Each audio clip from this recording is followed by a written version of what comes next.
97% of climate scientists agree that climate change is real. How many times have you heard that statement? Probably hundreds. It may seem like a compelling and scientific argument against fossil fuels, but it's one of the most illogical, unscientific arguments you can make. To see how, let's use this form of argument for another controversial product, vaccines. An anti-vaccine person approaches you and says, 97% of doctors say that the side effects of vaccines are real. What would you say in response? You'd probably say, yeah, but the benefits far outweigh the side effects.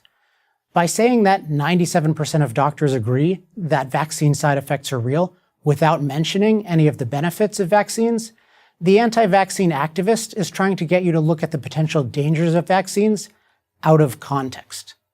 When fossil fuel opponents say 97% of climate scientists agree that climate change is real, they are doing the same. Yes, using fossil fuels for energy has a side effect, increasing the amount of CO2 in the atmosphere. Okay, but what about the upside? In the case of fossil fuel, that upside is enormous. The cheap, plentiful, and reliable energy that makes modern life possible, and at a scale no other energy source can match. So how significant is the side effect? This raises another problem with the statement, 97% of climate scientists agree that climate change is real. It tells us nothing about the meaning or magnitude of climate change, whether it's a mild, manageable warming or a runaway, catastrophic warming. This is an example of the fallacy of equivocation, using the same term in different, contradictory ways. If someone were to say 97% of doctors agree that vaccine side effects are real, what exact vaccine side effects do the doctors agree on? That a certain number of babies will get a rash? Or that large percentages will get full-blown autism? Precision is key, right? But fossil fuel opponents don't want you to know the precise magnitude of climate change, because if you did, you wouldn't be scared of climate change, you would be scared of losing the benefits of fossil fuels. For example, listen to how Secretary of State John Kerry manipulates the 97% of scientists line. 97% of climate scientists have confirmed that climate change is happening and that human activity is responsible, he said in a speech in Indonesia in 2014. Later, in the same speech, he claimed that scientists agree that the world as we know it will change, and it will change dramatically for the worse. 97% of climate scientists never said any such thing. So what did the 97% actually say? It turns out nothing remotely resembling catastrophic climate change.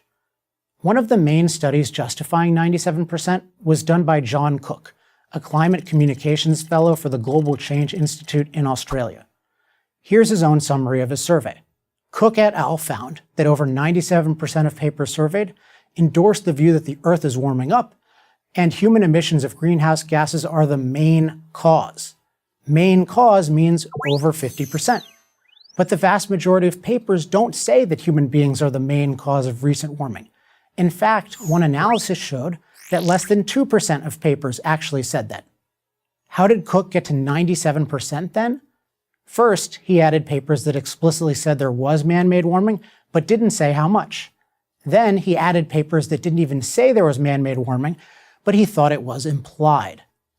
A scientific researcher has a sacred obligation to accurately report his findings. Cook and researchers like him have failed us, as have the politicians and media figures who have blindly repeated the 97% claim to support their anti-fossil fuel goals. How can we protect ourselves against this kind of manipulation? Whenever someone tells you that scientists agree on something, ask two questions. What exactly do they agree on? And how did they prove it? I'm Alex Epstein, author of The Moral Case for Fossil Fuels for Prager University. To subscribe to our YouTube channel, click here. To help keep our videos free, donate here.